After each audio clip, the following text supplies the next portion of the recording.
మెదక్ జిల్లా వెల్దుర్తి మండల కేంద్రంలోని ఆదర్శ్ బీజేపీ అభ్యర్థి సర్పంచ్గా బలపరిచిన అభ్యర్థిని గెలిపించాలని వెల్దుర్తి గ్రామ పంచాయతీ ఓటర్లను కోరుకుంటున్నారు నాని. అనంతరం నూతనంగా ఏర్పాటైన గ్రామ పంచాయతీ సేరెళ్ల బీజేపీ సర్పంచ్ అభ్యర్థి చినిగి దుర్గమణికృష్ణయ్య బీజేపీ పార్టీ నుంచి సర్పంచ్ అభ్యర్థిగా నిలబడి ఉన్నారని, వారిని అత్యధిక మెజార్టీతో గెలిపించాలని మెదక్ పార్లమెంట్ సభ్యులు రఘునందనరావు స్థానిక సంస్థ సర్పంచ్ ఎన్నికల సందర్భంగా ఎన్నికల ప్రచారంలో పాల్గొన్నారు. ఈ సందర్భంగా ఆయన మాట్లాడుతూ ఓట్లు అడిగే నైతిక హక్కు బీఆర్ఎస్ కాంగ్రెస్ పార్టీలకు లేదని, కాంగ్రెస్ పార్టీ ఇచ్చిన హామీలను నిలబెట్టుకోలేక ప్రజల విశ్వాసాన్ని కోల్పోయిందని, తెలంగాణ రాష్ట్ర ముఖ్యమంత్రి రేవంత్ రెడ్డి కేంద్ర ప్రభుత్వాన్ని అడిగే పరిస్థితులు లేరని, తెలంగాణ రాష్ట్ర ముఖ్యమంత్రి ఢిల్లీకి వెళితే ఎవరూ నమ్మే పరిస్థితులు లేరని, నిద్ర అడగడానికి పోతే ఇచ్చే పరిస్థితులు లేరని, దొంగల్లా చూస్తున్నారని సాక్షాత్ ముఖ్యమంత్రి రేవంత్ రెడ్డి మాట్లాడడం జరిగిందని, ఇలాంటి పరిస్థితుల్లో కాంగ్రెస్ పార్టీకి ఓట్లు వేయడం ఎంతవరకు సమంజసమని, ఈరోజు మీకు ఎలాంటి అవసరమైనా ఎంపీ రఘునందనరావు ఉన్నాడని, మీకే కష్టం వచ్చినా నా వద్దకు రావాలని, కేంద్రంలో మన ప్రభుత్వం ఉంది, ఎలాంటి అభివృద్ధి అయినా ఫైనాన్స్ నిధులైనా తీసుకొచ్చి మీ గ్రామ పంచాయతీని తీర్చిదిద్దానని, అలాగే వెల్దుర్తి సేరెళ్ల రోడ్ 6 నెలల్లో పూర్తి చేస్తానని, అలా చేయకుంటే మరోసారి నన్ను గ్రామానికి రానీయకండి,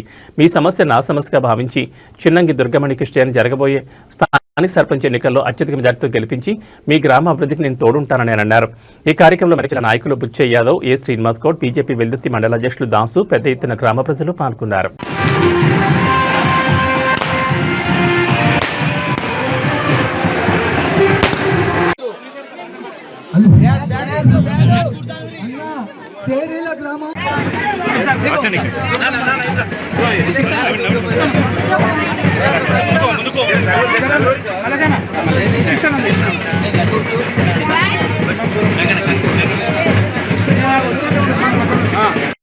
మరి ప్రచారంలో భాగంగా ఈ యొక్క గ్రామానికి రావడం జరిగింది.